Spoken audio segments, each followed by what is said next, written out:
এবার গভীর ষড়যন্ত্রের শিকার হয়ে ইরানকে বিশ্বকাপে খাদের কিনারে ফেলে দিল পশ্চিমারা। গ্রুপ পর্বের শেষ ম্যাচে বাঁচা মরার লড়াইয়ে মিশরের বিপক্ষে ইরানের শেষ মুহূর্তের মহা গুরুত্বপূর্ণ গোলটি বাতিল করে দিয়েছে ম্যাচ অফিসিয়ালরা।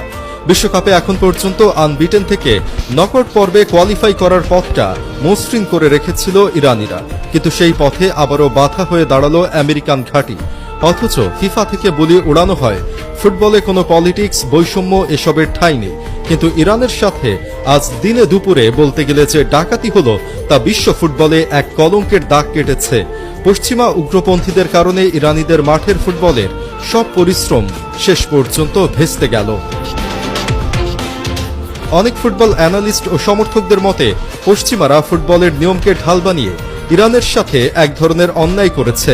ইতিহাস ঘাটলে দেখতে পাওয়া যায় আমেরিকার সাথে ইরানের রাজনৈতিক ও সামরিক শত্রুতা দীর্ঘদিনের।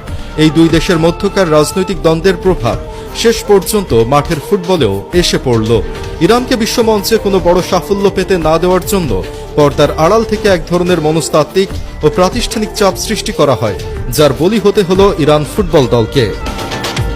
মিশরের বিপক্ষে আজকের ম্যাচটিতে দেখা যায় একজন ইরানের ফুটবলারের মাত্র পায়ের নখ অফসাইড জোনে ছিল, আর এটাকে কারণ হিসেবে উত্থাপন করে নকআউট পর্ব নিশ্চিত করার মহা গুরুত্বপূর্ণ গোলটি বাতিল ঘোষণা করা হয়। তবে সবচেয়ে বড় কনফিউশন তৈরি হয় ডি বক্সের বাম পাশের কোনায় প্রতিপক্ষের একজন ডিফেন্ডার দাঁড়িয়ে থাকার পরও কেন এটিকে অফসাইড দেওয়া হলো। ম্যাচ অফিসিয়ালদের পক্ষ থেকে যুক্তি দেওয়া হয় ফুটবলের নিয়ম অনুযায়ী একজন আক্রমণ ভাগের খেলোয়াড়কে প্রতিপক্ষের সেকেন্ড লাস্ট ডিফেন্ডারের পেছনে থাকতে হয়।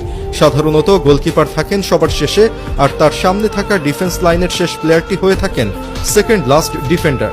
ইরানের এই গোলটির সময় প্রতিপক্ষের গোলকিপার পোস্ট ছেড়ে সামনে এগিয়ে আসেন, ফলে গোলকিপার আর লাস্ট ডিফেন্ডার ছিলেন না। তখন ডি বক্সের কোনায় দাঁড়িয়ে থাকা ডিফেন্ডারটি লাস্ট ডিফেন্ডার হয়ে যান। গোলকিপার সামনে চলে আসায় অফসাইডের পুরো হিসাব ও লাইনটি বদলে যায়।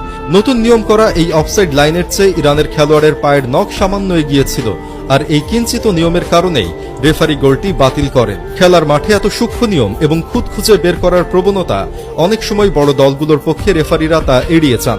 ভিআর রিভিউ পর্যন্ত যাওয়া হয় না, কিন্তু যখনই কোনো ম্যাচে ইরান বা মিডল ইস্টের মুসলিম কোনো দেশ লড়াকু পারফরমেন্স দেখায়, তখনই নিয়মের কড়াকড়ি যেন একটু বেশি চোখে পড়ে। ইরানের মতো একটি দল যারা সমস্ত পলিটিক্যাল হ্যারাসমেন্ট এবং বাধা বিপত্তি পেরিয়ে এত দূর এসেছে, তাদের এমন একটি মহা গুরুত্বপূর্ণ গোল বাতিলের ঘটনা নিছক ব্যাড লাক হিসেবে বিবেচনা করার মতো না। শেষমেশ বলা যায় এটি পশ্চিম